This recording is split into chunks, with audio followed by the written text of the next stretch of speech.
ನೋಡಿ 1 ಕಪ್ಪು ಮೈದಾ ಹಿಟ್ಟು ತೊಗೊಂಡಿದ್ದೇನೆ. ನೀವು ಬೇಕಾದರೆ ಗೋಧಿ ಹಿಟ್ಟು ಎಲ್ಲಾದರೂ ಬೇಕಾದರೂ ಮಾಡ್ಕೋಬೋದು, ಮೈದಾ ಹಿಟ್ಟು ಬೇಕೆಲ್ಲಾದರೂ ಮಾಡ್ಕೋಬೋದು, ತುಂಬ ಚೆನ್ನಾಗಾಗುತ್ತೆ. ಇದಕ್ಕೆ ನಾನು ಒಂದು ಚಿಟಿಕೆ ಉಪ್ಪು ಹಾಕ್ತಾಯಿದ್ದೇನೆ ಅಷ್ಟೇ.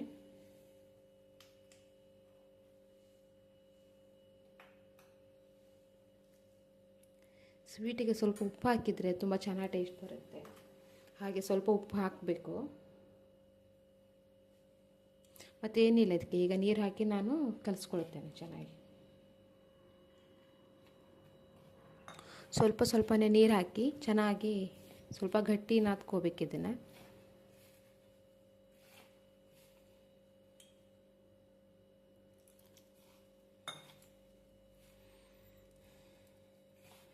ಈ ಥರ ಶೇಂಗಾದ ಹೋಳಿಗೆ ಮಾಡ್ಕೊಂಡು ತಿನ್ನೋದ್ರಿಂದ ತುಂಬ ಒಳ್ಳೆಯದು ಫ್ರೆಂಡ್ಸ್.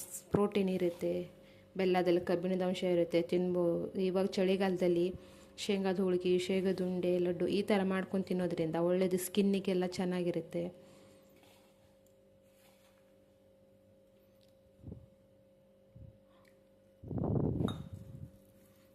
ನಾನು ಚೆನ್ನಾಗಿ ನಾದ್ಕೊಂಡು ಬರ್ತೇನೆ ನೋಡಿ. ಈಗ ನಾನು ತುಂಬ ಚೆನ್ನಾಗಿ ನಾದ್ಕೊಂಡಿದ್ದೇನೆ ಹಿಟ್ಟು. ಎಷ್ಟು ನಾದ್ಕೊಂಡ್ರೆ ಸಾಕು ಚೆನ್ನಾಗಿ ಬರುತ್ತೆ ಹೋಳಿಗೆ. ತುಂಬ ಗಟ್ಟಿನೂ ಬೇಡ, ತುಂಬ ಅಳುಕಾಗೂ ಬೇಡ, ಇಷ್ಟಿದ್ರೆ ಸಾಕು ಚೆನ್ನಾಗಿ ಬರುತ್ತೆ. ಈಗ ಇದನ್ನು ನಾವು 1 ಅವರು ನೆನಿಬೇಕು. ಹಿಟ್ಟು ಚೆನ್ನಾಗಿ ನೆನೆದರೆ ಚೆನ್ನಾಗಿ ಬರುತ್ತೆ ಹೋಳಿಗೆ. ಈಗ ಇದನ್ನು ನಾವು ಮುಚ್ಚಿ ಎತ್ತಿಡೋಣ. ಈಗ ಇದು ನೆನೆದಕ್ಕೆ ಬಿಡೋಣ. ಇವಾಗ ನಾವು ಶೇಂಗಾದು ಹೂರ್ಣ ಮಾಡ್ಕೊಳ್ಳೋಣ ಹೋಳಿಗೆಗೆ. ನೋಡಿ, ಇದಕ್ಕೆ ನಾನು ಶೇಂಗಾ ಹಾಕ್ಕೋತಾ ಇದ್ದೇನೆ. ಸ್ವಲ್ಪ ಹಾಕ್ಕೊಂಡು ಮಾಡ್ಕೊಳ್ಳಿ.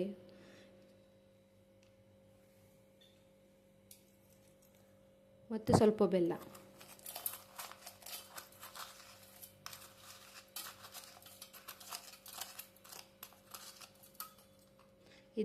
ಅದಕ್ಕೆ ಅರ್ಧ ಹಾಕ್ಕೊಂಡು ರುಬ್ಕೊಳ್ಳೋಣ. ಈಗ ಇದನ್ನು ರುಬ್ಕೊಳ್ಳೋಣ. ಇದಕ್ಕೆ ನಾವು ಇವಾಗ 2 ಟೇಬಲ್ ಸ್ಪೂನು ಎಳ್ಳು ಹಾಕ್ಕೊಳ್ಳೋಣ.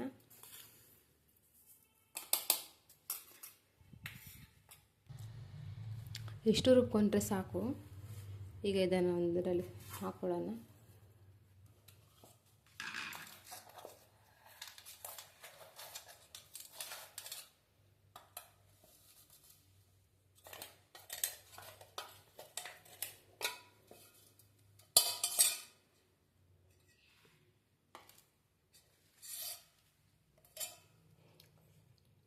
ಹಾಗೆ ಇನ್ನೊಂದು ಕಪ್ಪು ಹಾಗೆ ಮಾಡ್ಕೊತಾ ಇದ್ದೇನೆ. ಇವಾಗ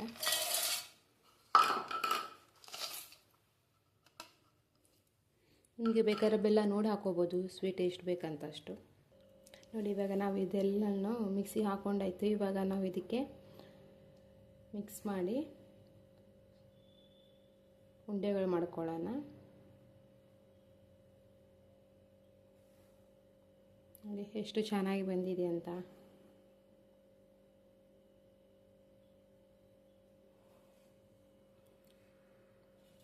ಈಗ ಇದಕ್ಕೆ ನಾವು ಒಂದು 2 ಟೇಬಲ್ ಸ್ಪೂನ್ ಬಿಸಿನೀರು ಹಾಕ್ಕೊಳ್ಳೋಣ.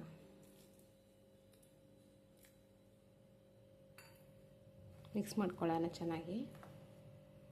ಇದಕ್ಕೆ ಬಿಸಿನೀರು ಹಾಕ್ಕೋಬೇಕು.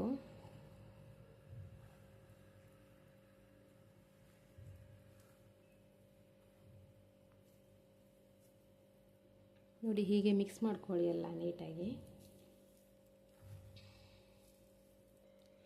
ನೋಡಿ, ನಾನು ಚೆನ್ನಾಗಿ ಇವಾಗ ಮಿಕ್ಸ್ ಮಾಡ್ಕೊಂಡಿದ್ದೇನೆ. ಇವು ಈಗ ಚಿಕ್ಕದು ಉಂಡೆಗಳಾಗಿ ಮಾಡ್ಕೋಬೇಕು.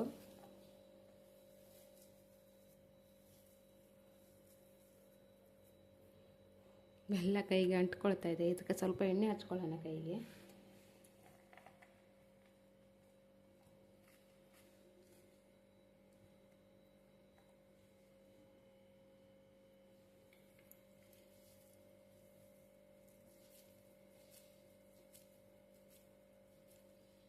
ನೋಡಿ, ಹೀಗೆ ಚಿಕ್ಕದು ಉಂಡೆಗಳಾಗಿ ಮಾಡ್ಕೊಳ್ಳಿ.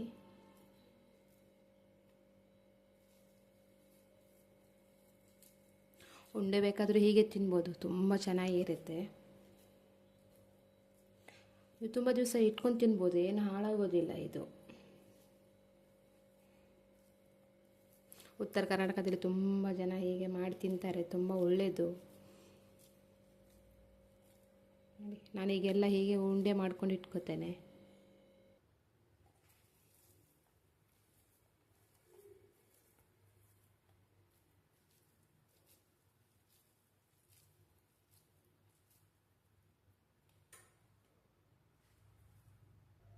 ನೋಡಿ ಇವಾಗ ನಾನು ಉಂಡೆಗಳ ಮಾಡಿ ರೆಡಿ ಮಾಡಿ ಇಟ್ಕೊಂಡಿದ್ದೇನೆ. ಈಗ ಹೋಳಿಗೆ ಹೇಗೆ ಮಾಡೋದಂತ ಹೇಳ್ಕೊಡ್ತಾ ಇದ್ದೇನೆ ಬನ್ನಿ. ಈಗ ನೋಡಿ ಚಿಕ್ಕದು ಉಂಡೆ ಮಾಡ್ಕೊಳ್ಳೋಣ. ಹಿಟ್ಟಿಂದು ಚಿಕ್ಕದಾಗಿ ಉಂಡೆಗಳು ಮಾಡ್ಕೊಳ್ಳೋಣ. ಇಷ್ಟು ಸಾಕು. ಇದಕ್ಕೆ ಹಿಟ್ಟು ಹಚ್ಚಿ ಸ್ವಲ್ಪ ಅಗಲ ಮಾಡ್ಕೊಳ್ಳಿ.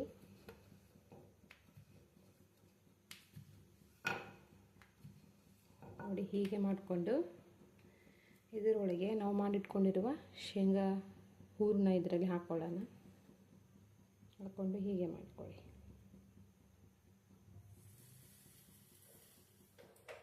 ತುಂಬಾ ಚೆನ್ನಾಗಾಗುತ್ತೆ ಫ್ರೆಂಡ್ಸ್, ಒಂದ್ಸಲ ಟ್ರೈ ಮಾಡಿ ನೋಡಿ. ನಾನು ಮಾಡ್ತಾ ಇರುವ ರೆಸಿಪಿ ನಿಮಗೆ ಇಷ್ಟವಾದರೆ ಲೈಕ್ ಆ್ಯಂಡ್ ಸಬ್ಸ್ಕ್ರೈಬ್ ಮಾಡಿ. ನೋಡಿ ಸ್ವಲ್ಪ ಹಿಟ್ಟು ಹಾಕ್ಕೊಂಡು ಹೀಗೆ ಲಟ್ಟಿಸಬೇಕು.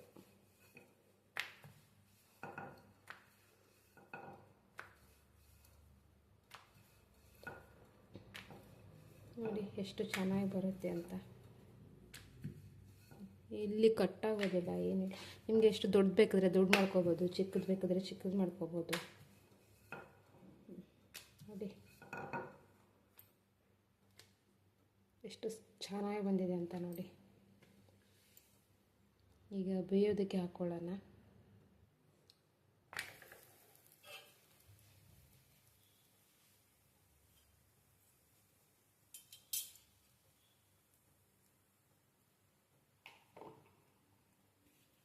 ಇದೆ, ಈಗ ನಾವು ಊಟ ಮಾಡಕೊಳ್ಳೋಣ. ನೋಡಿ ಎಷ್ಟು ಚೆನ್ನಾಗಿ ಬಂದಿದೆ, ಸೂಪರಾಗಿರುತ್ತೆ ಫ್ರೆಂಡ್ಸ್. ನೋಡಿ ಈಗ ಈ ಕಡೆ ಬೆಂದಾಯಿತು, ಮತ್ತು ಈಗ ತೆಗೆದು ಹಾಕ್ಕೊಳ್ಳೋಣ. ನೋಡಿ ಎರಡು ಕಡೆ ಚೆನ್ನಾಗಿ ಬೆಂದಿದೆ. ಈಗ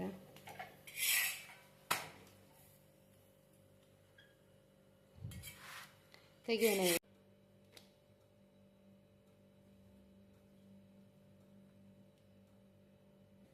ಹೀಗೆಲ್ಲ ಹೋಳಿಗೆ ಮಾಡ್ಕೊಂಡ್ಬಿಡೋಣ ಫ್ರೆಂಡ್ಸ್. ಇವಾಗ ಚೆನ್ನಾಗಿರುತ್ತೆ, ಒಂದು ತಿನ್ನೋರು ಎರಡೆರಡು ಹೋಳಿಗೆ ತಿನ್ಬೋದು, ಅಷ್ಟು ಚೆನ್ನಾಗಿರುತ್ತೆ. ನೋಡಿ ಎಷ್ಟು ಚೆನ್ನಾಗಿ ಬಂದಿದೆ ಹೋಳಿಗೆ ಅಂತ. ನೋಡಿ ನೋಡಿ ಫ್ರೆಂಡ್ಸ್, ಸಖತ್ತಾಗಿದೆ ಹೋಳಿಗೆ. ತುಪ್ಪ ಜೊತೆ ತಿಂದರೆ ಮತ್ತೆ ತಿಂತೀರಾ.